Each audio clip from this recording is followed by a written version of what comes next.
There is nothing that could ever really prepare you for new motherhood. But there are things that if you know prior to being a mom can make the transition to motherhood a little less hard.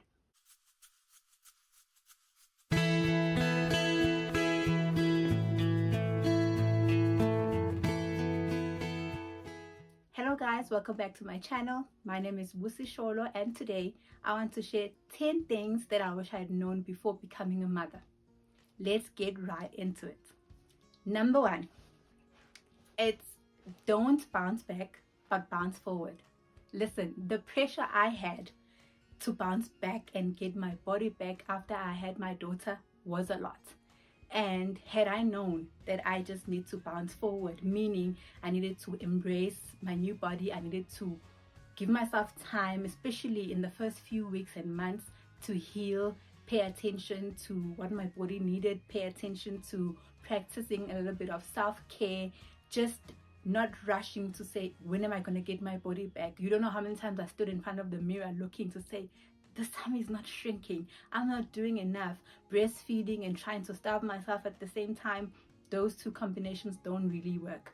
So if you are at that stage where you're trying to bounce back or feel the pressure to bounce back, just know that you don't have to bounce back.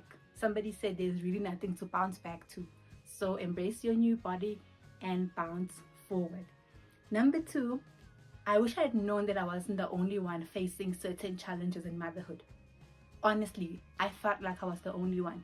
But challenges in motherhood are common to so many moms because the transition is new. We're all just doing something that we've never done before, especially if you're a first-time mother. So if you are in that space, know that the challenges that you face are common to other moms as well. You are not alone. And that's another thing that has made me to keep quiet for so long. I mean, my daughter is 6 and only now this year, or starting from late last year actually, I became comfortable with sharing my very own journey. I wasn't comfortable at the time. I felt shameful. I felt like I wasn't enough. I wasn't doing well enough, and therefore believed that I had nothing to share with other moms.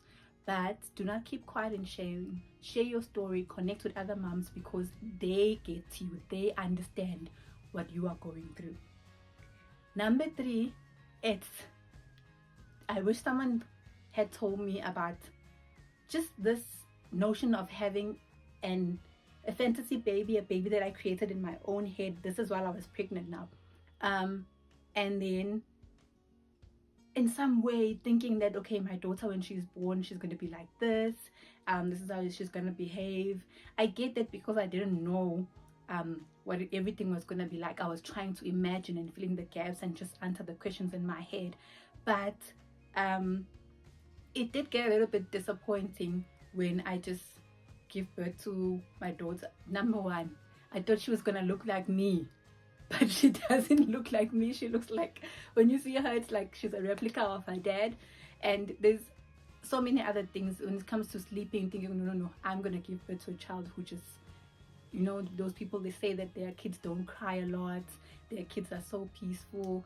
I just had that idea. So right now I'm giving birth and the child is crying so much and she wasn't sleeping as much. You just like, but why did I get cut the raw end of the deal? Honestly, there's just that thing of saying, I'm not saying it's wrong to imagine what it could be like when the child is finally born, what it could be like to be a mom, but as long as we don't just stick so much to that idea. I know for some it can be this thing of wanting a specific gender so much that when you find out that you're getting a different gender, you kind of feel resentful and you kind of feel like, this is not what I wanted. I wanted a boy, I didn't want a girl, or I wanted a girl, I didn't want a boy. All of those things. It can get disappointing when our wishes are not met. So it's just to guard a little bit between our fantasy baby and our reality baby, to know that we can and should embrace the kids that we give birth to, the kids that we are blessed with as they are. Number 4, it's the fact that when you become a mom, it's like you are being born, so to speak. It's like when a child is born, a mother is also born, because knowing that for me was very liberating, even though I knew it many years later. it's liberating in the sense that I know that as a child is born and they have to learn so many things and take baby steps and reach milestones. It's the same notion for motherhood, for new motherhood, that you take baby steps in learning certain things, that you take baby steps in just learning how to care for yourself and care for the child. Because again, I put so much pressure on myself to know everything. I felt like I don't know what I'm doing. What is this? And I felt so much guilt because of that. But afterwards, when I found out that it's like you are being reborn, you're learning certain things I knew, that would have allowed me to have so much grace on myself. So if you're a new mom, just know that the birth of a mother. It's a real thing if you've never been a mom before. But even if you have a second child, I believe that having one child and having two children, it's not the same thing. So you go through the process all over again. It might be a bit better because of experience, but you still have to give yourself grace to learn how to take care of two babies as compared to one. Number 5 is that I should have had a postpartum plan. I did not know what that is until I was just reading an article when I was doing my research for the Transition to Motherhood series.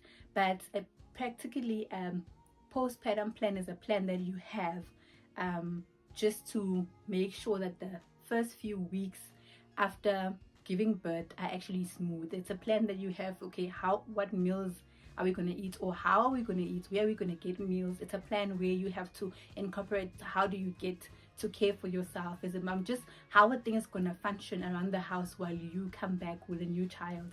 I didn't know about the postpartum plan. I didn't have one, and literally, had I known about it, I would have taken the time to actually plan one. Because listen, juggling putting the baby to bed and having to go clean the house, and then sometimes leaving things halfway, it used to sometimes take the whole day to clean the house because everyone was gone to work. It was just me who was left that time. So I just felt like I'm not coping. What are these things that are going on here? But had I had a plan prior, I believe that that transition would have been a little bit smoother. And number 6 is that it is okay to take care of yourself as a mom. It's okay to take care of yourself as a mom. Whew. That is the one thing that I learned very late. I think I felt like I was being selfish by just feeling like I needed time out. I felt like I was being selfish just by wanting to say, because I feel like I actually did miss, let me not say feel like, I missed writing, I missed going out with my friends, I missed date nights, I missed just having a moment away from my child. And for me, it didn't make sense for me to say, how can I be wanting time out for my own baby? Listen, I was raised by women who looked like they had it all together. I don't remember my aunt complaining about babies. I don't remember my mom complaining about babies. I don't even remember my grandmother doing that while she was still alive. I don't remember, no. And they looked so strong, like they knew what they were doing. And for me to be there and not have that experience of seeing other women prioritize self-care, I didn't know it could be done. I didn't know I should have had a plan to take care of myself. So if you're a new mom, know that it's okay to take care of yourself, because it allows you to show up as a better mom. It allows you to re-energize, refuel, recharge, and just come back and be able to pour from a cup that is full. And number 7 is Matricent. Don't know how many times it took me to learn how to pronounce that word correctly. Anyway, according to the Cambridge Dictionary, Matricent, I'm going to read this, is a word that was coined by Dana Raphael in 1973. It's called Matricent because it's very similar to adolescence. So Matricent is the physical, the psychological, and the emotional changes you go through after the birth of your child. It is the developmental phase of new motherhood, the transition when hormones surge, bodies change, and identity and relationships change. I feel like it explains it so clear, because all of these things happen when we are going through the transition to motherhood. It is really, really similar to adolescence. The only difference is adolescence is expected. It's spoken about enough it's normal when we see teens behaving a certain way, trying to find themselves. It's normal when, they ask certain questions, because we know that that's a very crucial stage in their growth, in their development.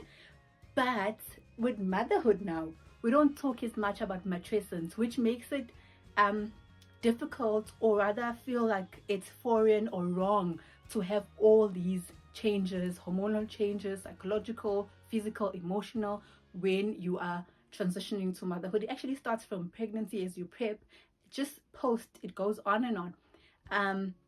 But just knowing about it for me made me more calm and understand that all those things that we go through as women as we transition to motherhood are normal. So here's the word: matricence. Your transition to motherhood is a thing. It's normal. So don't feel guilty for all of the things that you feel as you transition to being a mom. Number 8 is that I don't have to choose between my dreams and being a good mom.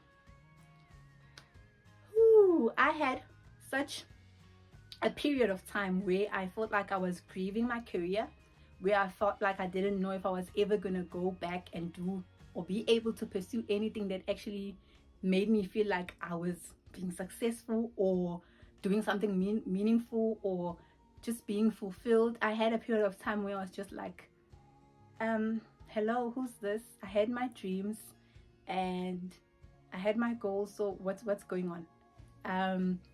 I don't know, many of you should have heard me speak about so many times that our pregnancy wasn't planned.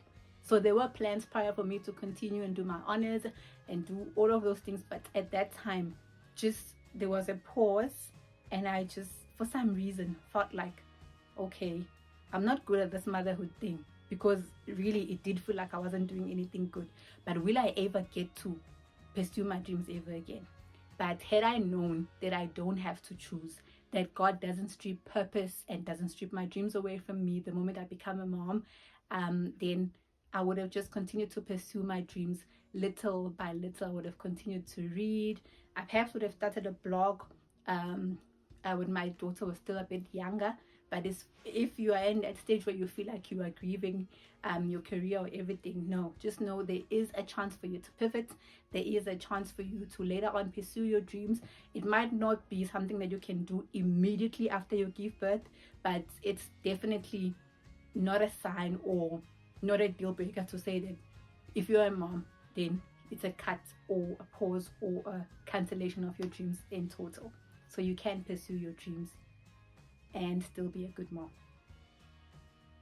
And number 9 is that your relationship with your partner will change. And by change, I don't really mean change for the worst.